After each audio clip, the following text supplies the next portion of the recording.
Oolong çayı nə tam yaşıl çaydır, nə də qara çay.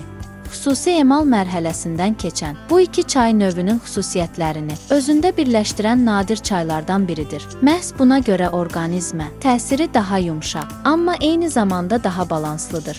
Oolong çayının ən çox tanınan faydalarından biri maddələr mübadiləsini sürətləndirməyə kömək etməsidir. Bu xüsusiyyət sayəsində bədəndə yağ yandırılması prosesini dəstəkləyir və xüsusilə qarında yaranan şişkinliyin azalmasına müsbət təsir göstərir. Müntəzəm qəbul edildikdə həzm sisteminin daha rahat işləməsinə kömək edir.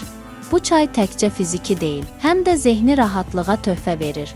Tərkibindəki təbii maddələr stressin azalmasına kömək edir, bədəni həddindən artıq gərginlikdən qoruyur və enerjini tarazlayır. Yəni insanı nə süni şəkildə həddindən artıq oyadır, nə də halsızlaşdırır. Oolong çayı qan şəkərinin daha stabil qalmasına kömək edə bilər. Bu da gün ərzində ani aclıq hissinin qarşısını almağa və daha balanslı qidalanmağa şərait yaradır.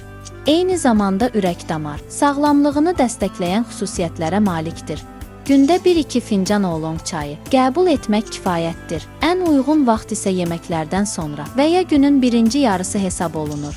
Axşam saatlarında həddindən artıq içilməsi tövsiyə edilmir. Unutmaq olmaz ki, heç bir çay tək başına möcüzə yaratmır. Oolong çayının təsiri düzgün qidalanma, kifayət qədər su qəbulu və sağlam həyat tərzi ilə birlikdə daha aydın hiss olunur. Çayı düşünərək iç, bədənin fərqi özü hiss etsin. Daha faydalı məlumatlar üçün abunə olaraq kanala keçid edə bilərsiniz.